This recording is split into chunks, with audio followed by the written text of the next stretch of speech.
3, 2, 1. Today, we are going to be traveling all the way to the United States of America, New York to be precise, to talk about the unsolved case of U.S. Army Sergeant Patrick Rust, who survived 2 tours of duty in Iraq and Afghanistan. These are areas considered to be danger zones of the world. He was then posted back home to New York, only to go missing in his neighborhood and was later found dead.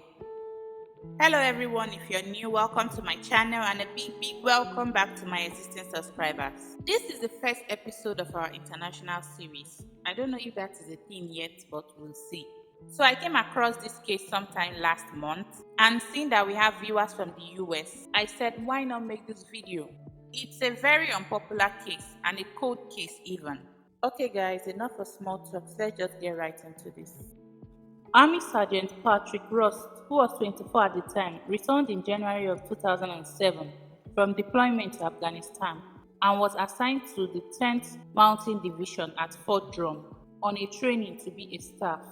Sergeant Patrick was a local and was very familiar with Watertown and the surrounding areas. When he returned, he stayed at the barracks while waiting for his training to begin. He then moved from the barracks to a shared apartment with a fellow soldier whom he had known for approximately 14 months, on an apartment in 156 Sterling Street in Watertown. Patrick didn't have a car nor a driver's license, so the following day, him and his new roommate rode back together to their apartment after they were released from duty at around 5 p.m. According to his roommate, let's just call him Paul instead of roommate repeatedly. So Paul said he heard Patrick engage in a phone call with an old friend from Colorado who was visiting the area. At around 6:30, Patrick and Paul left the apartment and drove to the Salmon Run Mall. From the mall, Patrick bought some games for his PS player. Then they went to the food court and got something to eat. They also withdrew cash from the ATM, estimated by Paul to be between $100 to $300. At around 7:50 p.m., they left the mall and stopped at a tanning salon where Paul wanted to get a tan. Then Patrick said he was going to walk back to the apartment, which was close by.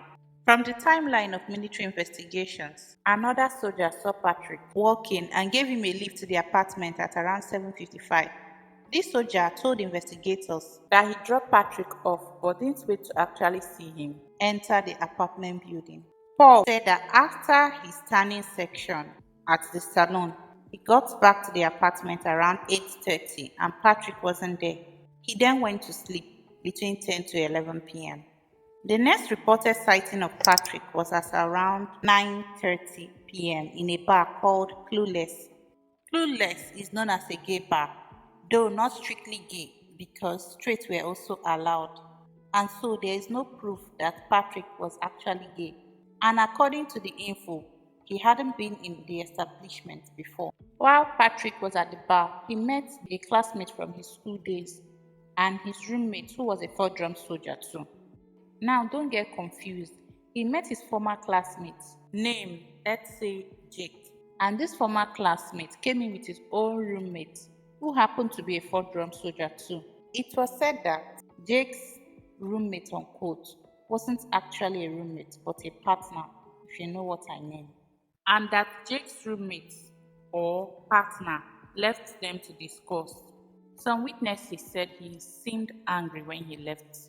So Patrick and Jake, his former classmate, talked for long about school days, and Patrick later got Jake's phone number so they could keep in contact. After Jake and his roommate stroke partner left, Patrick stayed beyond midnight, and at around 1 a.m., the bartender refused to serve Patrick more alcohol because he was already intoxicated. One customer told investigators that Patrick seemed high and had mentioned cocaine at one point.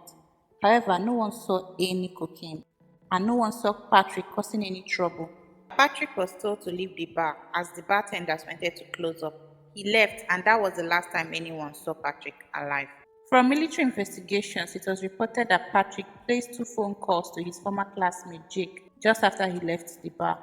The first ended with Patrick leaving a voicemail that he had enjoyed their conversation and would catch up with him again sometime. The second was a hang-up. Now, Paul, Patrick's roommate, when asked, told investigators that he woke up around that same time, that's 1 a.m. Checked Patrick's room and saw that he wasn't still home. He then went back to bed and woke up around 5 a.m. and still Patrick wasn't home. At around 10 past 5 in the morning, Paul sent a message to their superiors stating that Patrick wasn't home all night and wouldn't be attending the 7:30 formation. The sergeant, whom Paul tested, told investigators that he was surprised to receive such a message 2 hours before the scheduled formation time.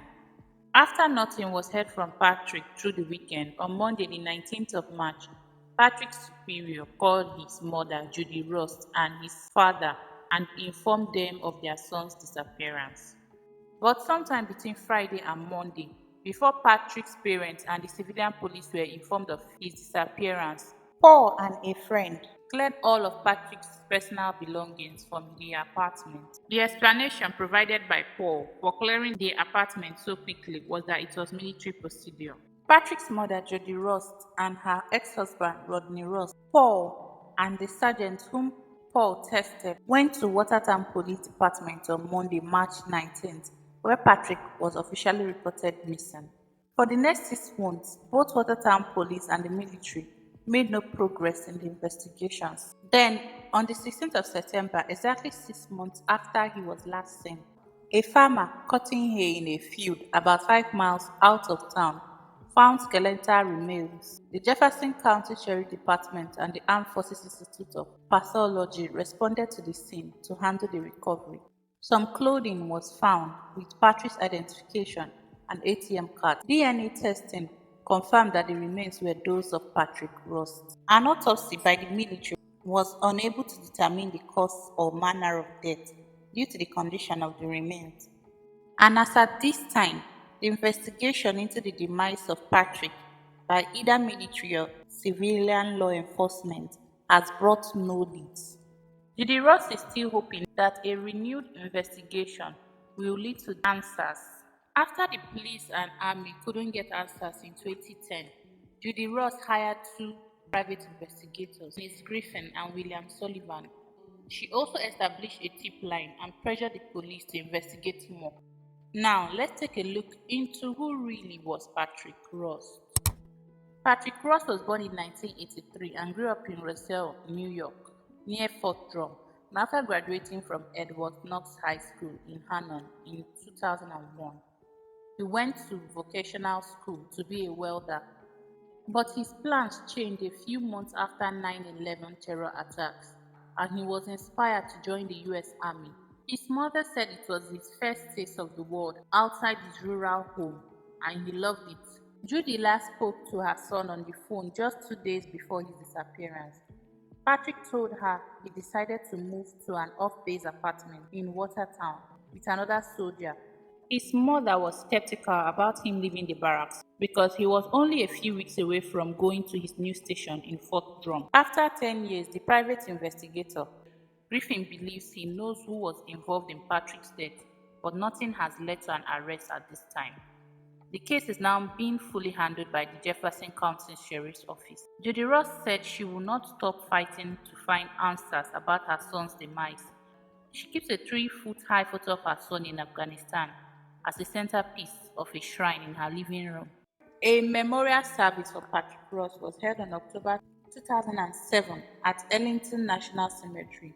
At the service, the commander of Fort Drum at the time, Major General Michael Oates, told Judy Ross, and I quote, "We are going to find out what happened," end quote. Until now, nothing has been found. And 16 years later, the case is running cold. If you happen to be in the US, please share. You never know who sees this and says something. This is a very strange true story, and I have some questions. I wonder if you do too. First, how did Paul for sure know that Patrick wasn't going to make it to formation? He knew 2 hours before the formation time. He even called their supervisors as if he was very certain. Also, why was Patrick's belongings cleared from the apartment before he was even reported missing? It's fishy because he could have just been gone for a few days. You're not sure he's even missing. You're not supposed to be sure at least. And actually, army regulations doesn't permit clearing of deceased soldiers' belongings from off-base apartments. Yet his belongings were cleared from his apartment. The Rust family created a tip line in April of 2010, and a caller said she was aware of a woman in a neighboring town that had formerly dated Patrick, and that the other woman's current boyfriend had been with Patrick the night he disappeared. The Rust family reported the call to the detective in charge. He promised to respond and get the caller's contact information, but he didn't. This US soldier, Patrick Ross, was failed by the system. The detectives ignored all the evidences and tips, and it's quite pathetic. Griffin, the private investigator, later learned that Patrick had been in contact with two soldiers earlier that day. One of the two soldiers allegedly told his girlfriend at the time that he needed her to be his alibi for when Patrick disappeared. He also claimed that he was involved in a criminal act in Afghanistan with other soldiers and feared that Patrick would say something. I'd like to hear what you think happened to Patrick. What do you think went down? Who ended this young soldier? Was it Patrick's roommate Paul, or was it another random person? Was it the guy he met at the bar, Jake? Or was it Jake's partner? Or was it just a freak accident? So we've come to the end of this. If you're new to this page, do subscribe, turn on your notification bell so that anytime I drop new videos, you get notified. Like this video and share. I appreciate you all for being here. Until you hear from me again, stay safe and stay blessed.